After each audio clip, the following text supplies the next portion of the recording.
Josh. Tonight's guest, I've seen her throw like 1,000 times on Instagram. That's what got my attention. Plus, Adam told me about her. So I definitely reached out to her, and I'll let her introduce herself and where she's from and how she even got into disc golf. Yeah, hi. Thanks, Josh, for having me. I really appreciate it. Super awesome to be on the podcast. I'm from New England, and I actually did not discover disc golf until I moved to Colorado about 10 years ago. My husband was super into ultimate frisbee in high school and college, and I love to hike. And I found this sport called disc golf, and I was like, hey, we can combine the two. Like, do you want to try it out? And so we went and played and we got hooked and we've been playing ever since.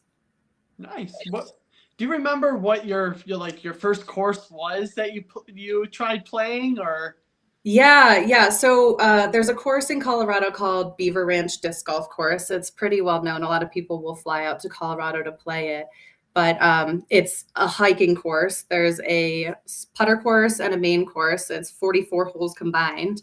So it's kind of a hard course to learn on. But we asked some guys, we're like, hey, can we follow you around? Like, we don't know what we're doing. And they were like, yeah, no problem. Just that awesome disc golf community spirit, and kind of showed us how to throw. And then we just became addicted to it. And I feel like a lot of people might have walked away from the sport after trying to learn how to play at that course, but it's definitely got a soft spot in my heart. Yeah.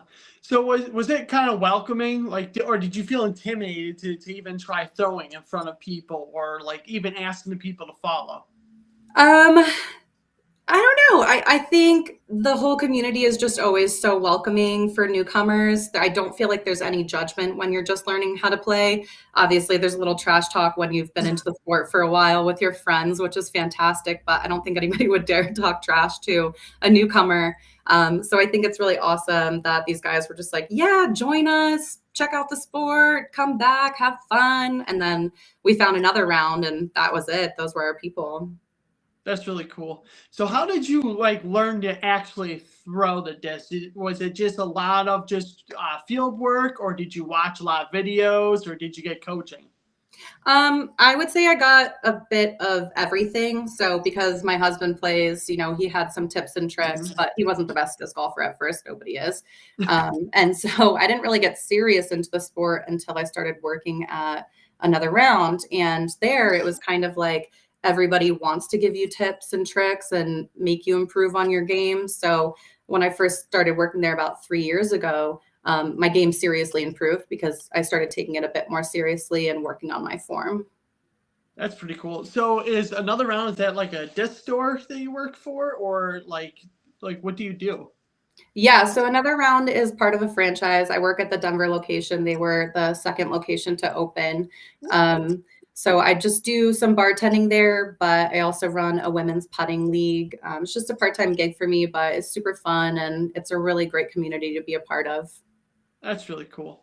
So, what is the women's disc golf scene out there in Colorado? Is it growing? Is it kind of like really small, struggling to grow, or is it like just kind of just steady?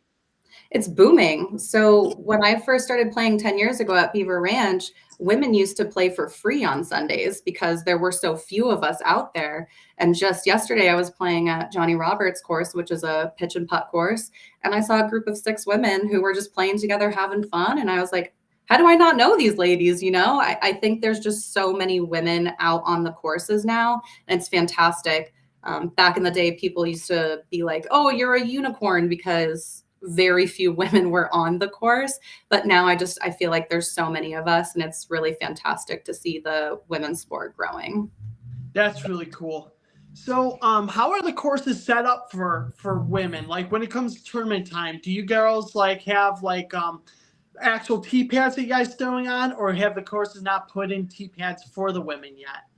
So generally the courses out here are set up for tournament play for men, but I think that the TDs in Colorado are extremely fair and they definitely give us alternate tee pad locations, or they'll give us different par strokes to make it fun and enjoyable for us and fair as far as, our game and how far we can throw. So I really enjoy that about the TDs and the tournaments that they put on in Colorado. Yeah. So do you think do you think it would improve the women's sport a little bit more if they actually like put in like actual tee pads like the men have? Or do you not really, or does it not really matter? Because like if you play for the men's layout, they add a couple more strokes for pars for women. I would say it doesn't really matter as long as the area is flat that we're throwing from. I'm not too bothered by it as long as it's not raining or snowing. You know what I mean? But the Beaver Ranch Disc Golf Course, they have 3 basket locations. So there's silvers, blues, and golds where you can kind of, change the game that way. Whereas everybody's throwing from the same tee pad, but you have more basket options to choose from for tournament play or just casual play. Oh, that's pretty cool. Yeah, like yeah. So you were mentioning a few minutes ago about your putting league for women. How did you come up with this idea, and like how did you start it, and how's it going? Yeah, there is some really awesome women's groups in the Denver metro area that run in the spring and the summer.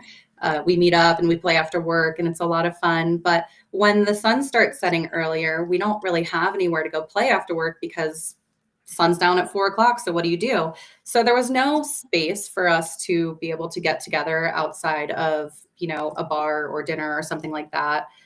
So creating a space at another round where we can putt and still play games and have fun and do disc golf related things was really important to me. So about 3 years ago, I spoke to Jason, my boss, at another round, and he was like, I think it's a great idea. They were already running a mixed league for putting, but I think it's really important to have a space just for the ladies because it can be intimidating putting in front of 60 guys. No offense to the guys or anything like that, but it gets loud. You feel like maybe you're getting judged or you're not putting well. So I wanted to create like a really inclusive and safe space for the women to be able to come out and just have that camaraderie and just be us. That's really cool. So how do you like get the word out there to the women? Like, let's say women are like, some women are just getting into the sport. How do you get the word out there? Hey, come to our putting league. This is for women's only. Yeah, so I'll post on Instagram and Facebook. If you're in the disc golf community, there's a bunch of Facebook groups out there, so I'll put it out there. But I also try to talk to as many women as possible in person that I see on the course or that come through the store and try and encourage them to come and be a part of our putting league. Even if they're in there with their boyfriends or their husbands or partners, and I'm like, hey, do you play? And they're like, no. And I was like, well, you should really consider coming to putting league. It's a really awesome opportunity for all skill levels to just have fun, maybe learn something, but also just hang out and meet a bunch of really awesome women. Yeah, that's pretty cool. Now, how many first time like women that come through the putting league transition to you seeing them next season out on course? I would say almost all of them. I've not had a woman come to putting league who hasn't continued to play or signed up for tournaments or continued to come to putting league. I think anybody coming to the putting league is genuinely interested in finding out more about the sport and then also being a part of that community. That's really cool. Yeah. So you were talking. You mentioned how like it's good to have like a space for women to feel comfortable. So when it comes to like tournaments, do you find it less intimidating for for women to do a tournament when one of the TDs is a woman, or does it not really matter if it's just a guy being the TD? I think it does matter just in a sense of our comfortability signing up and being a part of a program. A huge shout out to Allie Lance. She runs the Boulder Ladies Disc Golf Club, but she also runs the Rocky Mountain Women's Tournament, which is strictly for women, and it comes up at a pop-up course only once every other year. So it's really cool to see her be able to, give that to the community and support it and make that space where it feels comfortable, where like it's all women. I tell people FA4 is mostly just for fun. It's not super competitive. So it's a really approachable way to join a tournament is all ladies disc golf. Yeah.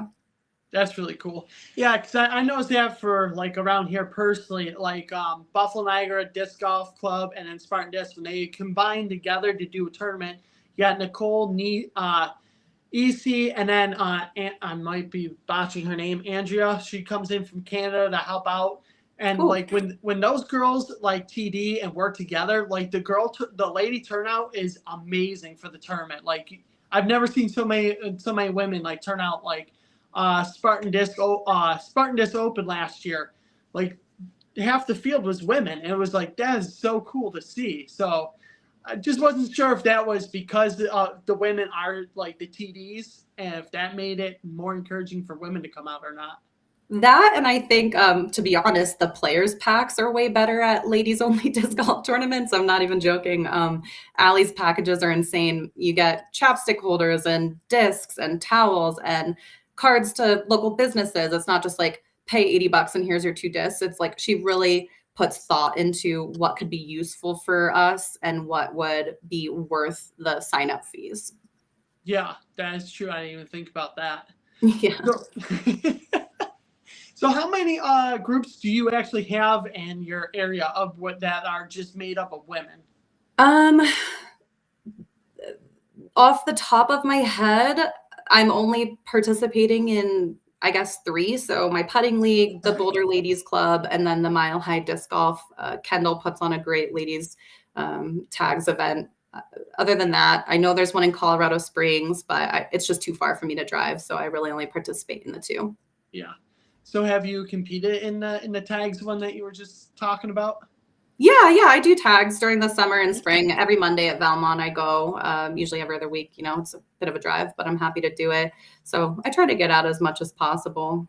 Yeah, is that like a single round or a 2-round tournament in a day? Or is it a Oh, little so tags is actually when you go to a course and you just play your 1 round and everybody has a metal tag with their number on it. It could be high or low. And then based on your score, you flip the tags and whoever gets the best score gets the lower tag. And so you can also, if you see somebody on the course with a tag, you can challenge them just out in the open, out in the wild, and be like, hey, I challenge you for your tag. It's just a fun way to play, but also like be competitive a little bit with your friends and see if you can beat them for the day. But it's just 1 round at the whatever course you're playing. Okay, so what number are you currently? I don't know. I would have to look. I think I don't know, maybe somewhere in the teens, maybe in the 30s, maybe in the 60s. I have no idea. It also depends on how many people sign up for the season and who brings what to what day. So who knows? How many signed up do you know roughly? Is it close to like 50 or more? Yeah, I think Allie prints for Boulder Ladies maybe 80 tags for a season. Oh, wow. Yeah, we can have anywhere from like 15 to 20 ladies show up on any given Monday after work to play. That's really cool. Yeah, it's fun. So, we were talking before the show and you're talking about like how Paige Pierce came through. So how was it meeting Paige Pierce and what did you learn from her? It was awesome to meet Paige. She was super chill. I was nervous. I'm always nervous talking to professionals. I'm like, oh, I don't want to bother you, but hey, I love you. How's it going? But she was great. She put on some clinics here, putting, driving, approach shots. So that was really cool to see. It's always nice to hear from somebody who's doing it and making money and being professional and, winning to see like what their form is and how it differs from yours. That's really cool. So did you ask her for some one-on-one tips of like how I can improve my putting or like how can I get more distance on my throws? No, I didn't, because she was kind of bopping around to each card. She'd play a couple holes with each card and just kind of chill and have fun. I didn't ask her any personal questions about my game specifically, but she was really nice. I told her about my disc golf travel business and that we were headed to Norway, and she gave us a bunch of recommendations and was like, you should reach out to this guy. He'll show you around. She was so nice. That is so cool. So, what like I would imagine when you turn on coverage, you watch mainly FPO, right? It's a mix. I watch both. Wow. Yeah, Okay. I like putting games, which is a mix now, which is fantastic. I like all disc golf. Okay, cool. So who's your favorite like FPO player, and who do you try and mimic like as much of what they do into your game? Tough question. My favorite FPO player is Owen Scoggins. I don't Okay. mimic her game at all. I have tried to mimic her putt. It's very difficult to get the flutter, but she is super fun. Her personality is great. She always looks like she's having a good time on the course. And her style is super unique, which I find awesome, but I cannot mimic it or recreate it. Yeah. And a little on the DL, that's kind of where I learned my forehand form is from her. That's Just saying. crazy. Yeah, she makes it look so easy. Yes. And like I love her attitude about it because like my forehand form is really weird and like people tell me all the time, but like the way that she says it is I'm never gonna fix it and it's just the way it is because and it works. So why fix it? Yeah, I'm the same. A lot of people were like, "Oh, you have a natural Anheuser wrist. You need to fix that." And I'm like, "No, I'll just get a disc that fixes that for me and it'll work for me." And I always tell people it's not about how you throw the disc, it's what works for you and your game. So who cares? Yeah, that was something that me and Robbie C were talking about last episode because we were talking about my natural release angle is an Anheuser for my forehand. That's why I throw felons and generals because it's a flex. It always comes back and is perfect every time. Yep, just like oh. Yep. That's where I learned it all from. So, what do you like bag? Like, what's in your bag right now for discs? I'm completely mixed. I know a lot of people will subscribe to one brand or a color even. I'm completely mixed bag. I would say a majority of the discs that I have in my bag are Discraft, but that's just strictly because I like throwing them. But yeah, completely mixed. I heavily rely on, just to name a couple that are in my bag currently, I've got the Saint, which I've been loving recently. My Buzz, Halloween Glow Buzz, I'm obsessed with. Zones and the Roadrunner crushes too.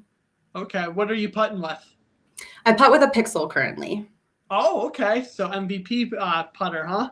Yeah. I saw it. It came out. Simon was crushing with them, and I was like, I gotta check it out. And I was like, I love this disc. I love this putter, and I like the soft gummy plastic, so that worked for me. Yeah. What are you using for your approach shots?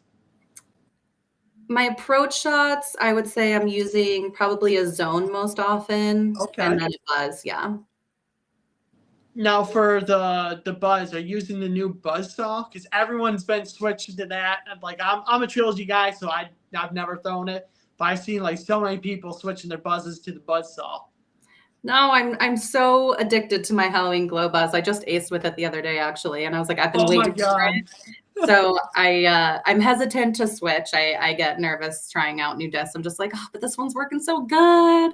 But sometimes Jason, the owner of Another Round, will just hand something to me and be like, you got to try this out. And I end up loving it, but I'm addicted to the current disc in my bag, so I don't change it up too much. Yeah, I never change mine. My bag's set, and that's the way it is. If it works, don't change it. Yeah. So what are you using for like for a driver? Like if you're getting on a tee and you need a good tee shot, what are you grabbing for? I'm grabbing that Roadrunner or that Saint. Occasionally I'll throw a lightweight Wraith depending on the wind. I don't really throw too much over 9 speeds just because I don't really have the arm speed for it, and that's totally fine for me. But if I do need to go over that 9 speed, I'll go with some lightweight drivers. Yeah. Have you ever tried a Saint Pro? I have, yeah. I just picked one up actually. I'm still trying to figure it out. It's a little different from my normal Saint. Yes, it's a little bit more stable, but once you get used to it, it'll just go for like ever. It'll hold its line perfectly. That's what everybody says. So I just gotta keep working with it and take my shots. Yeah.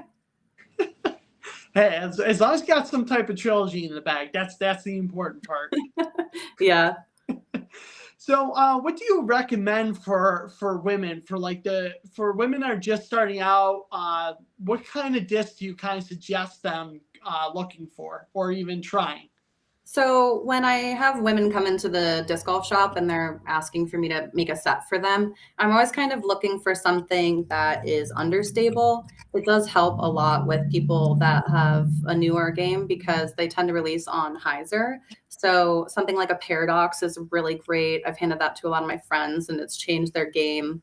I don't really go for anything more than a 7-speed because I just don't think handing drivers to beginners is the right way to go. I think they can achieve what they want to with a mid-range and a putter and maybe a fairway driver until they get used to it and learn their form, and then you can start putting higher speed discs in their hand. Yeah. So what do you suggest, like lightweight or just normal weight? I mean, lightweight if it's there.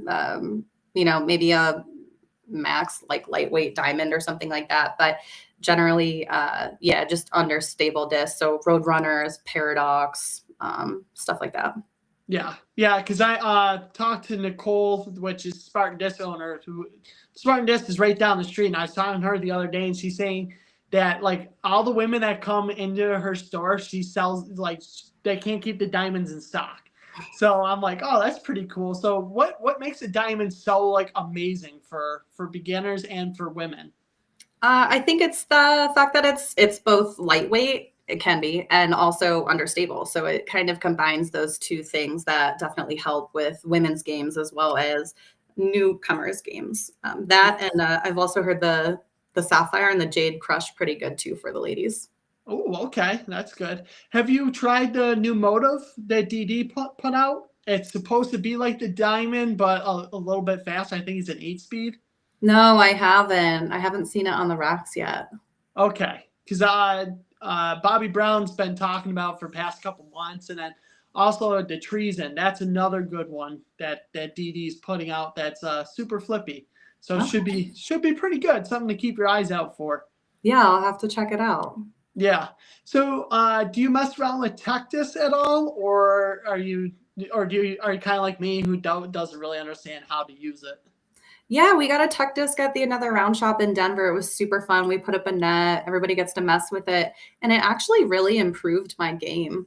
When you sit there and you do it, 5-10 times in a row, you can really see the nose angle of your disc as well as your RPMs, and you can kind of micro correct your form and see it on the screen. And as far as the statistics go, which is really cool. You can throw and film yourself and watch yourself, but these actually put real numbers to your release. And I think it is actually extremely beneficial to kind of mess around with one and see what's going on with your throw. Yeah. So what is the ideal like nose angles or like release angle that you're looking at? Because I've used Tectus before and it makes zero sense. Like I just always go for like how much RPM I can get on the disc. That's all I ever look at.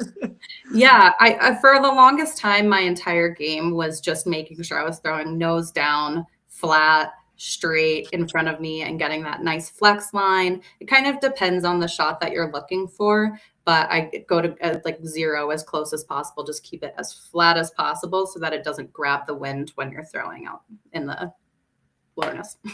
Yeah. So, what do you like do for your own personal game?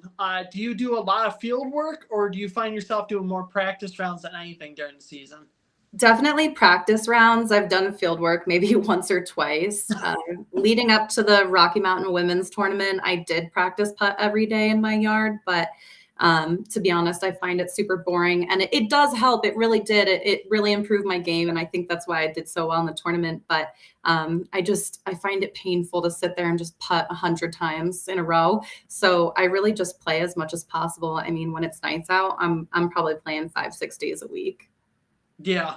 What is like is the weather like good all year round where you live to play, or is it kind of like Buffalo where you're good for about 6 months and you got 6 months of like if you really want to do it, you can go out in the snow? I mean, a little bit of both. I'm very thankful to live in Colorado. I moved here from Vermont where, you put your sunglasses away and you've got, just like Buffalo, ice piles this high for 3 months and it's just cold and dark. Luckily in Colorado, we get those 60, 70 degree days in the winter. I mean, yesterday was 60. Today there was a little bit of snow on the ground, but I play all weather, so I don't really mind it. And sometimes when there's a light snow, it's the best time to go out because there's no crowds. Yeah. Yeah, that's what I posted a few days was it yesterday or last night in the local chat on the Facebook that we have for Western New York. And I was like, it's that year where I have the courses basically to myself because once the snow starts, like it's a ghost town out there and I love it. It's great. Yeah, you can really just kind of take your time, practice shots. If you want to film something cool, you can set up a camera and just film it. Yeah, I saw a guy out there filming today. He was just ace running a hole at Johnny, just sitting out there doing his thing. But a lot of me and my friends, we like to do something called a classic. So it's where you do throw 2 shots off of every tee pad, and then your first shot is for score. So you would putt that out unless your second shot aces, in which case you would take that. So it does make gameplay a little bit longer, but when there's nobody on the course, it's super fun to play. Yeah. So since you work at like a disc golf store, how was the Gyropalooza? I've been seeing everyone post it. Like, I'm a trilogy guy, so I don't understand the hype of it. I don't understand any of it, but Yeah, I'm not an MVP person. I don't throw a lot. I do throw like a NV and a Pixel, but I'm not like a huge, like that's my whole bag. The store got 123 boxes, and I think there's like 12 left. But it was super funny to see everybody opens them up all together. You maybe have like 6 to 8 boxes open at the same time, and everyone's trading them and trying to find what they want. And it's like a lot of fun. And I see the appeal, but for me, I'm not throwing half those discs, so I'm not buying a box. yeah, like I can't because I have to be like 100% trilogy because I'm on team trilogy. So, and I'm kind of that person like where like my bag is set, so I just look for duplicates of what's in my bag. That way, if I ever lose it, I can have a replacement. Yeah. Like the Sake Bomb Felons, they're not made anymore, so I've been stockpiling them for months. Nice. You got to put one on the wall so you never lose one. Yep, got one right there. Nice. Yeah, and then I got one of the special Christmas edition of the Sake Bomb Generals that Ricky did last year. So got one of those up there just in case. Just in case. Yeah.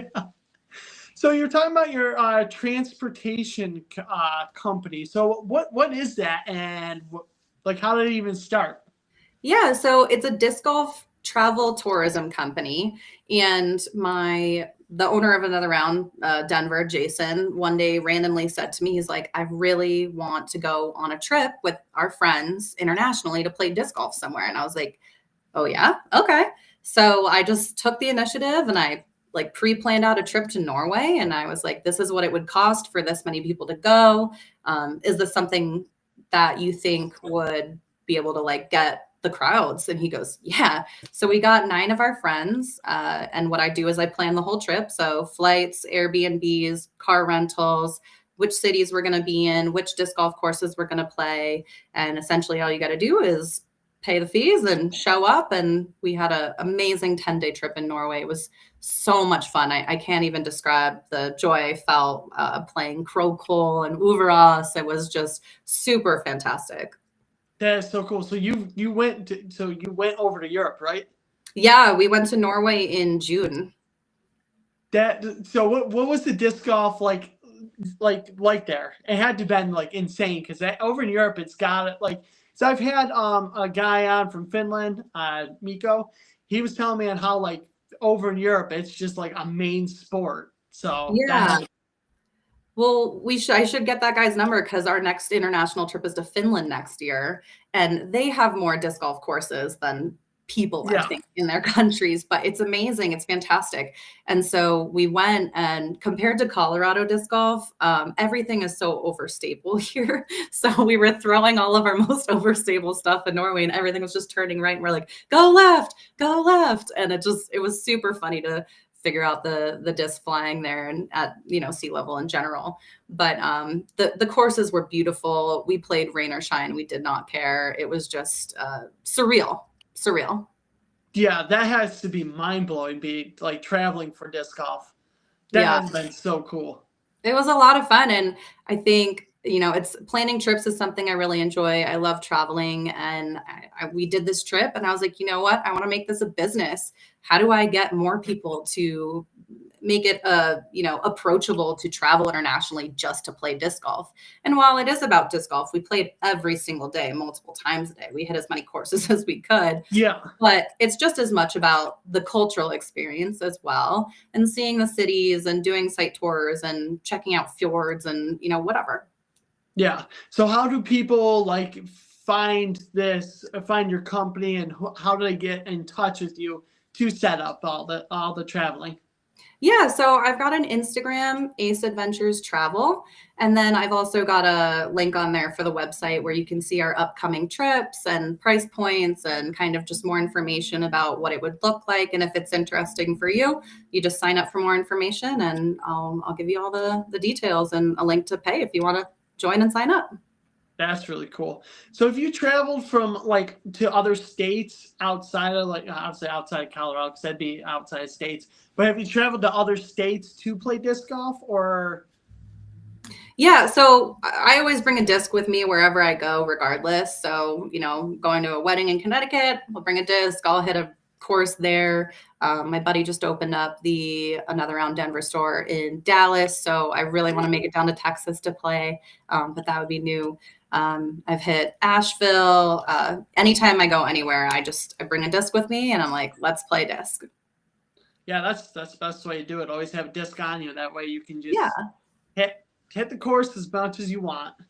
Yeah, best thing to do. Free time. Why not? Yeah. So what is your like overall goal for disc golf? Are you eventually going to try and like just focus on growing the women's sport, or are you going to increase your own personal game to like get up in higher levels? Yeah, so I think there's always room for improvement as far as your game goes. I'm currently playing FA1, and honestly, I don't really have a desire to go to FPO, just because while I am super competitive, I just want to have fun at the same time. So I think FA1 kind of offers that to me. I don't think I'm good enough to play FPO, to be honest, and I don't know if I really want to get there, but I'm really happy where I am. As far as like the rest of my disc golf life goes, yeah, I want to keep growing the sport. I want to have more ladies come to putting league, maybe help Allie run a tournament one day, do maybe all female trips internationally for disc golf is something I'm interested in doing. So sky's the limit. Yeah, that's always a good way to look at it. Sky is being the limit. If you could like somehow get your traveling company to like FPO players, like so how do you think that you would be able to get your attention to the FPO field and be like, hey, I can help you guys set up your traveling for your schedule? That would be super crazy. I don't know if it's possible, just because I've talked to some managers at Dynamic Disc and stuff like that, and they kind of manage the tour schedules for the players. So I'm not sure that that's something that's available, but maybe there's a world in which I set up a travel trip for women to meet up with FPO players in certain destinations where you can do clinics or you can play around with them. I think that would be really cool.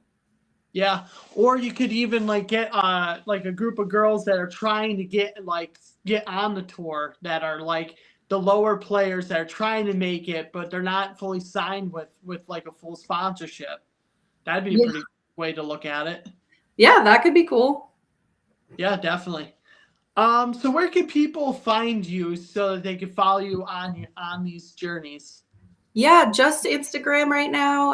Not really looking to branch out to Facebook, but Ace Adventures Travel on Instagram. You can see all of the trips that we've taken, all of the upcoming trips. My personal Instagram is discgolfem, where you can kind of see what tournaments I'm playing or putting leagues that I'm hosting. And then Another Round Denver will also co-promote some of those posts to, get the word out for upcoming events. That's really cool. So as we're wrapping this up, you got any questions for me? What's your favorite disc in your bag? I know your trilogy, but my Saki Bomb Felon. That's my go-to forehand disc. If there's a forehand line, I'm ripping it on that line. Well, maybe we'll link up one day on the East Coast and you can give me some pointers on my forehand. Definitely. Yeah, I mean, my form isn't the best, and it's the most like unique looking form out there. So whatever works. It works though. Cool. Well, thank you for coming on, and thank you for doing this. Thank you so much for having me. It was awesome. Appreciate it, Josh. Yep.